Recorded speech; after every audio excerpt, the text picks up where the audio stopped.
Hello,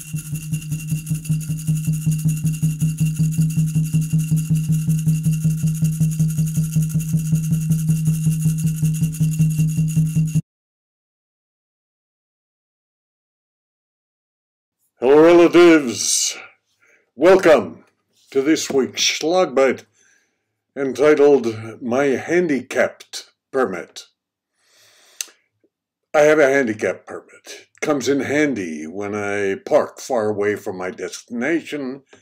And last week I parked in a handicapped space, put the placard on my rearview mirror, and then went to the meeting. When I returned 2 hours later, it was gone.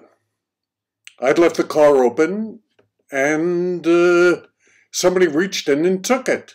Initially, I stood there in wide-mouthed disbelief, and then I got angry, which is not good for my heart, which starts beating faster whenever I get an adrenaline rush and leaves me short of breath. And then I was thinking, how much lower can you go than to steal a handicapped person's parking permit?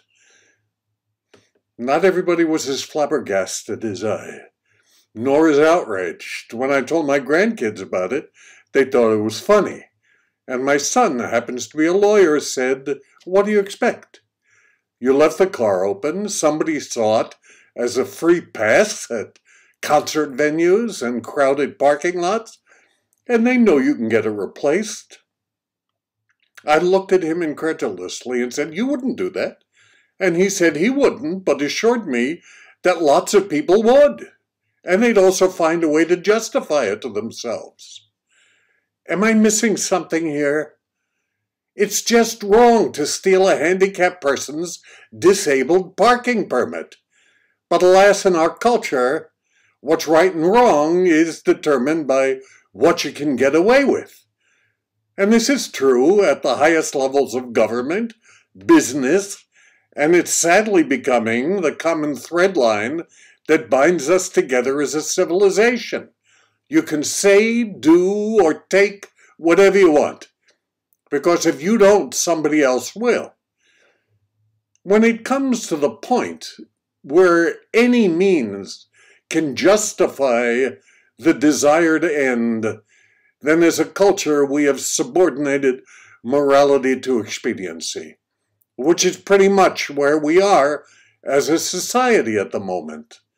I understand that greed and violence and exploitation have been with us since earliest recorded history.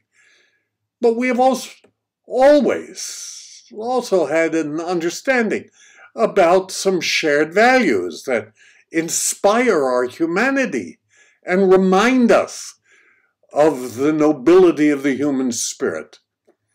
One of the most important decisions one has to make in life is what kind of a society do you want to help create? How are we going to raise the bar for acceptable behaviors instead of continuing to find ways to lower it?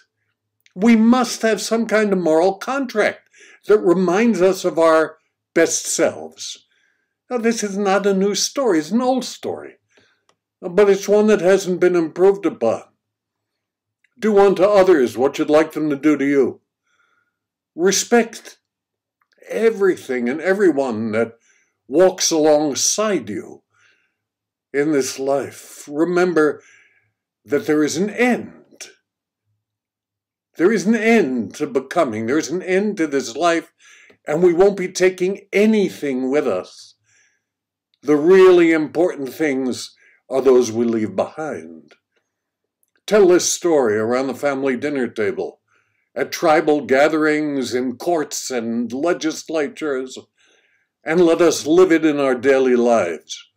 We must continue to make our voices heard, because if we cannot learn how to behave in society, then we will all be handicapped.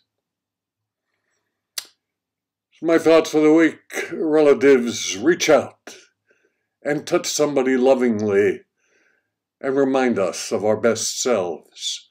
With love in this season of renewal, I say this for all my relations Me takuiase.